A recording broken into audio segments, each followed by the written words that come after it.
సాక్షాత్తు తిరుమల కొండపైననే మీడియా ముఖంగా వేణుస్వామి అనే ఒక జ్యోతిష్యుడు ఉమ్. జగన్ రెడ్డి గారే మళ్ళీ సీఎం అని ఒక స్టేట్మెంట్ పాస్ చేయడం జరిగింది.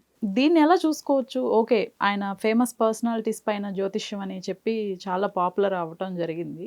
ఇప్పటికీ అదే చేస్తున్నారు. రీసెంట్గా ప్రభాస్ గారి పైన చెప్తే కూడా ఆయనకి అనారోగ్యం ఉందని, ఇంకా వేరే వేరే ఏవో చెప్తే కూడా వాళ్ళ కృష్ణంరాజు గారి వైఫ్ స్పందించడం జరిగింది. చూసా. ఇప్పుడు ఇదే తిరుమల కొండపైన మళ్ళీ జగనే సీఎం అని చెప్పేసి ఒక స్టేట్మెంట్ ఇచ్చారు. జ్యోతిష్యం అనేది శాస్త్రం. రాముల వారు ఎప్పుడు పుట్టారు, మనం దేని ఆధారంగా నిర్ణయించారు? జ్యోతిష్యమే కదా. నవమి, చైత్ర మాసం, ఇవన్నీ జ్యోతిష్యం అనేది నిజం. కానీ అది పడకూడని వాళ్ళ చేతుల్లో పడి ఎక్స్ప్లాయిడ్ అయి పాడవుతుంది. దాని యొక్క విలువ తీస్తున్నారు. ఓకే, మీరు సెవెంత్ సెన్స్ సినిమా చూశారు. ఈ బైనాక్యులర్స్, అవి టెలిస్కోపులు ఇవేం కనిపెట్టక ముందే ఎప్పుడు గ్రహణం వస్తుందో అరుగు మీద కూర్చుని చెప్పారే, అవునా?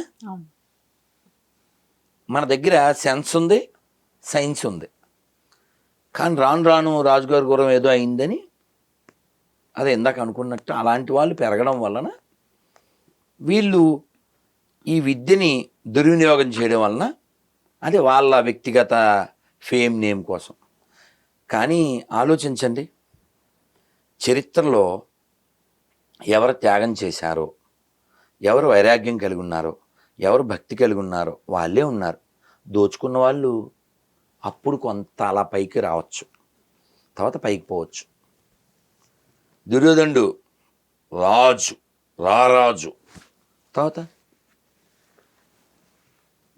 దిక్కుమాలి చవిగా. రావణాసురుడు లోకాలను గడగడలాడిచ్చాడే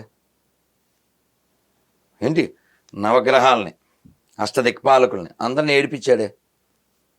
అతని శవం అలా పడి ఉందే. కాబట్టి యతో ధర్మ స్తతో జయ, వీళ్ళ అధికారం కావచ్చు. అందుకే శంకరాచార్యులు చెప్పారు, మా కురు ధన జన యౌవన గర్వం హరతి నిమేష కాల సర్వం మాయామయమిదం అఖిలం హిత్వా బ్రహ్మపదం త్వం ప్రవిశ విదిత్వా భజ గోవిందం భజ గోవిందం గోవిందం భజ మూఢమతే. నీ యవనం, నీ ధనం, నీ జనం ఇవన్నీ హరతి నిమేషత్ కాల సర్వం. కాలం ఏం చేస్తుంది? నిమిషంలో అవన్నీ నీకు దూరం చేసేస్తుంది, హరించుకుపోయేలా చేస్తుంది. కాబట్టి తెలివైనవాడు ధర్మాన్ని పట్టుకుంటాడు, దైవాన్ని పట్టుకుంటాడు. నాకు తెలిసి ఒక సంవత్సరం క్రితం అయి ఉండొచ్చు, సంవత్సరంన్నర అయి ఉండొచ్చు, మీ పైన రాజేష్ మహాసేన అని ఒక పర్సన్ వీడియో చేసి పెట్టారు.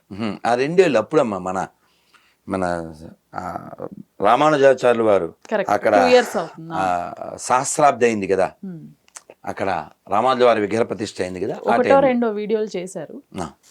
అదే పర్సన్ కి టికెట్ ఇవ్వటం, ఇచ్చిన వెంటనే హిందూ సంస్కృతికి వ్యతిరేకంగా మాట్లాడారు అని చెప్పేసి. నిజమేగా.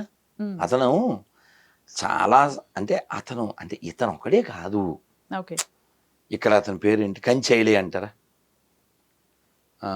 ఇంకా ఇలాంటి బ్యాచ్, కత్తి పద్మారావు, మొన్న రామాయణం గురించి మాట్లాడిన అతను, వీళ్ళందరూ పెయిడ్ బ్యాచ్.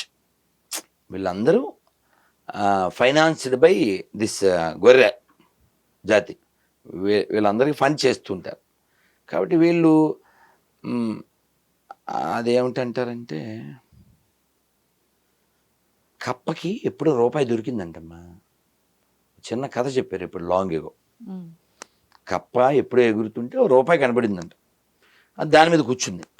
అందులో ఏనుగు వస్తుంది, ఇది అరుస్తుందంట, ఏయ్ నేను ఇప్పుడు రిచ్చో అంటుంది. అసలు ఏనుగు కనబడుతుందా? దీని సౌండ్ ఏనుగు కనబడుతుందా? నేను రిచ్ ఇప్పుడు అంటుందంట. అసలు ఏనుగుకి అసలు ఏం కనబడదు. దీని ఇది ఎక్కడో ఉంది పాతాళంలో, అది వచ్చేస్తుంది, ధరుస్తుంది, నా దగ్గర డబ్బులు ఉన్నాయి అంటుంది. ఏనుగా వింటుందా? అలా వచ్చింది, అడిగేసింది, ఆ రూపాయి బెల్లతో పాటు భూమిలోకి వెళ్ళిపోయింది. ఇవన్నీ అవే. ధర్మం అనే పాదం వచ్చింది అనుకోండి, ఇవన్నీ భూమిలోకి వెళ్ళిపోతాయి. ఇప్పుడు హిరణ్యకశిపుడు చాలా బలవంతుడు కదా.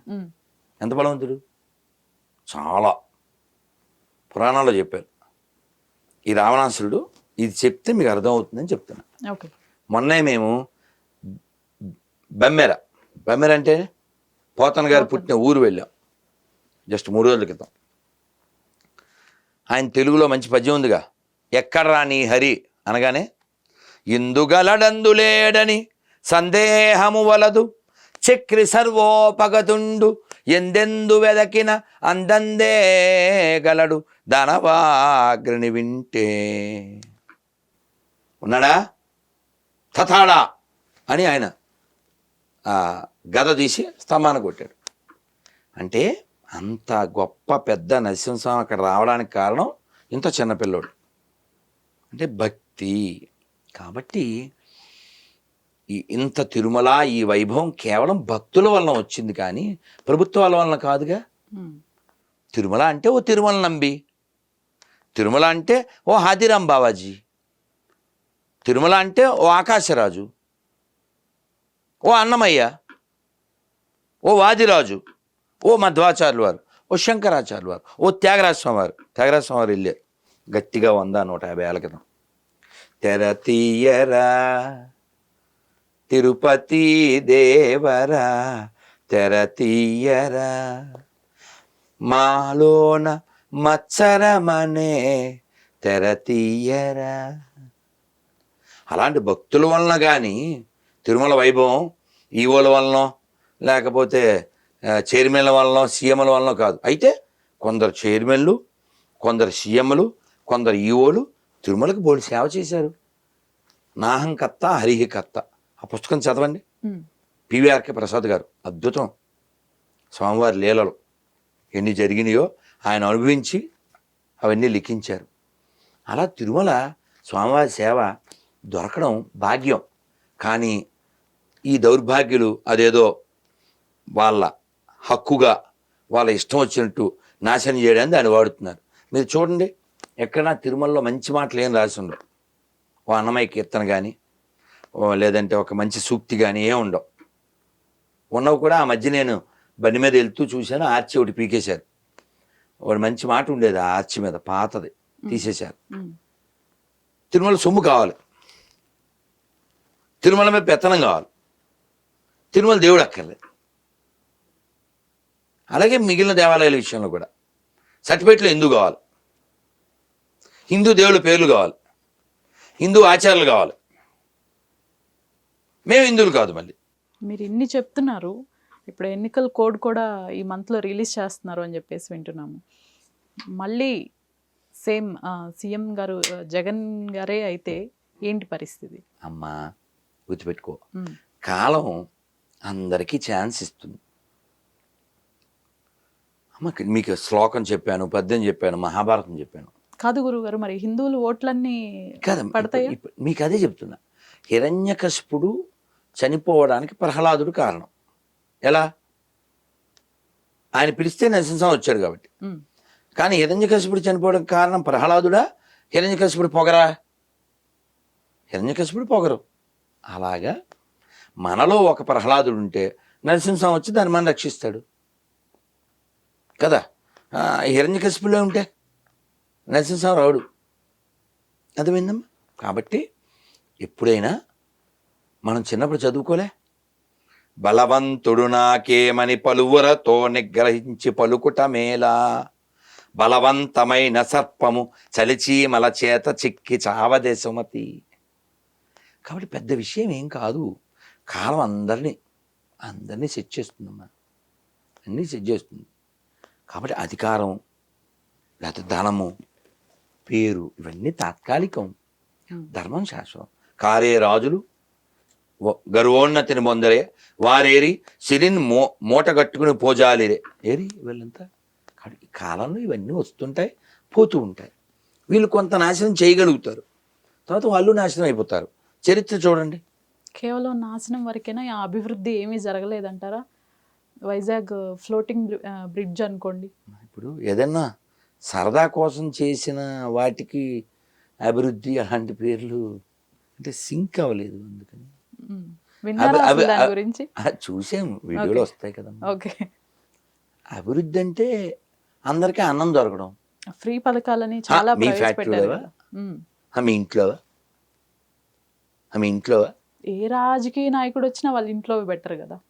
మరి కాబట్టి ఇంకా ఎవడైతే మాకు ఏ రాయితే ఏంటి? మ్మ్. ఏ రాయితే ఏంటి? ఇప్పుడు ఏ రాయితే ఏంటి? ఇప్పుడు రేవంత్ రెడ్డి ఎప్పుడో సీఎం అవ్వకముందు చెప్పాడు, మేమేమైనా మా ఇంట్లో తెచ్చిస్తామా అని చెప్పాడు చక్కగా. నీకు ఇప్పుడు సిగ్గు ఎవరికి ఉండాలంటారు? వాళ్ళు క్లియర్గా ఉన్నారుగా. ఈ బుద్ధి జ్ఞానం ఎవరికి ఉండాలంటారు? చక్క 5,000 ఇచ్చారు, 3,000 ఇచ్చారు, 2,000 ఇచ్చారు. ఏమిటో ఎవరి డబ్బులు ఇవి? ఏదో కథ చెప్పారమ్మా, గొర్రెలందరికీ చనిపోవడానికి 1 కోట్లు ఇస్తాం అని, 1 కోట్లు అదే స్వెటర్స్. ఇస్తాం, స్వెటర్స్ ఇస్తాం అని అనౌన్స్ చేశాడంట ఓ రాజకీయ నాయకుడు. గొర్రెలన్నీ ఓట్లు వేసినాయంట. సార్ ఇన్ని గొర్రెలకి మీరు ఎలా తెచ్చిస్తారు అని గొర్రెలు అడిగినాయంట. అడిగితే ఎక్కడి నుంచి వెళ్ళి మిమ్మల్ని మీద నుంచి వాటి ఉన్నే తీసి వాటికే కొట్టిస్తారు. ఇప్పుడు బుద్ధి ఎవరికి ఉండాలంటారు? ఇక్కడ మారాల్సింది ఎవరు? మారాల్సింది ఎవరమ్మా? ధర్మం దేశాన్ని పట్టుకోవాలి, ధర్మాన్ని దేశాన్ని ఆధారంగా జీవించాలి. పోతన గారిని ఆ రాజుకు అంకితం వేయమన్నారు భాగవతాన్ని. ఓకే. ఆయన చాలా స్ట్రాంగ్గా, చాలా అలా కొన బద్దగొట్టినట్టు చెప్పారు. ఇవ్వను. సరస్వతీదేవి ఏడుస్తూ ఆ కాటుకుతో కూడిన కన్నీరంతా జాలువారి ఆవిడ వస్త్రం మీద పడుతూ ఉంటే, అమ్మా నువ్వు బాధపడదు తల్లి, నేను దీన్ని నరాధములైన రాజులకు ఇచ్చి వాళ్ళిచ్చే కొంచెం భూమినో బంగారమో తెచ్చుకుని నేను సుఖించను తల్లి, నేను ఆ పని చేయను అని చెప్పి, అది బాగుంటుంది. చాగంటి గారు బాగా చెప్తారు. కాబట్టి భగవంతుని నమ్మినవాడు అలా ఉంటాడు. త్యాగరాజ స్వామిని ఏదో డ్యాన్స్కి రమ్మన్నారు, ఎవరో వచ్చి, అన్నయ్య మీరు వెళ్ళండి నేను రాను అన్నాడు. అలాగే అన్నమయ్యని సినిమా కూడా చూసాంగా, చెరుక బెల్లం పెట్టు అంటే పెట్టదు, చూసాం కదా. పెనం మీద వేసి కాసి మంట పెడితే అప్పుడు అని అలా ఆ పైత్యానికి వెళ్ళి ఆయన్ని కొట్టేస్తే అదంతా మనం నిజంగా జరిగింది. అన్నమయ్య భగవంతుని నమ్మాడు.